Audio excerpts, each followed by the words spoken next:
honestly, this is day 2. Oh, 2.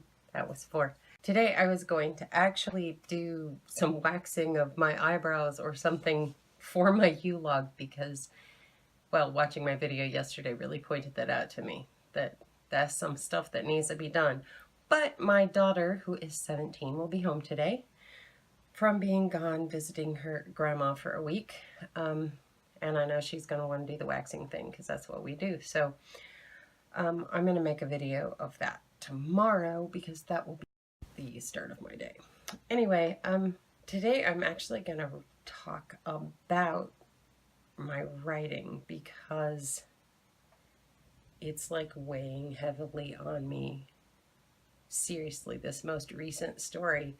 I mean, when I write, I literally just sit down and I'll get a prompt or a contest like topic that we're supposed to write about, and I just sit down and write. Like, I don't think about what I'm going to write ahead of time.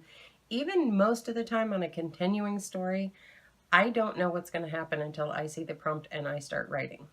And if you have read any of my creative writing, you'll see that a lot of it is rather dark or morbid or like even a horror genre, which is weird because other than a brief stint of loving Stephen King 26 years ago when I was pregnant with my oldest daughter, that's really never been my thing. I'm not terrible. I don't like scary stuff. I don't like creepy stuff. I don't even like suspenseful stuff.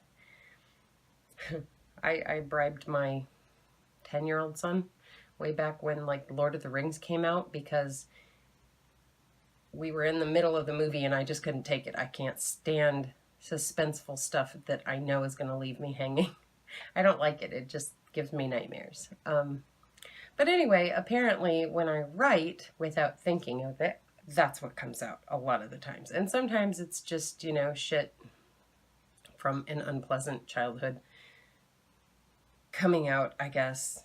There's some like revenge type stories that have come out that are totally make sense. I was writing this suspense story that was like a contemporary suspense stalker serial killer thing.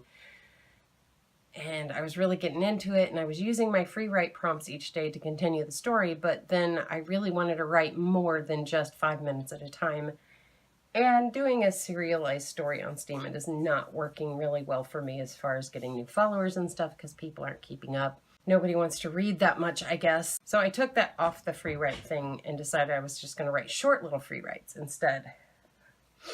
And so I started the story. The first installment was called The Anniversary, and somehow started another serialized story. So now I have 2.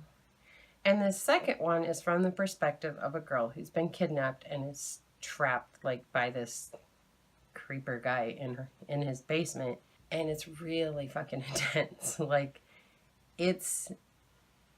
I just wrote like another installment just now, and like my heart feels heavy, literally. Like, this is just, I sit down to write and the story just pours out of me, and it's so emotional and so intense that it just leaves me freaking reeling. And it's odd because I've had that happen before, but it's usually something that's very closely tied to actual events in my childhood. And this one, I don't know. I for whatever reason, this one's just really weighing heavily on me. I may take a break. I've been wanting to take all of my short stories in a genre, like the more morbid ones or the horror ones or the suspenseful ones or even the lovey-dovey ones.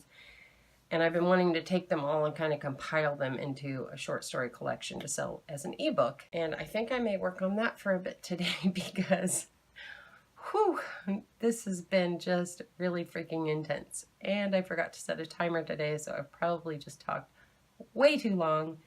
Anyway, thanks for watching. If you think the whole short story collection ebook thing is a good idea, let me know. I could really use something. I don't know. I'm feeling really distracted today. Tomorrow's video will be much more lighthearted, I'm sure. Come watch Ebony and I wax our face. Anyway, thanks for watching. This is my Ulog day 2.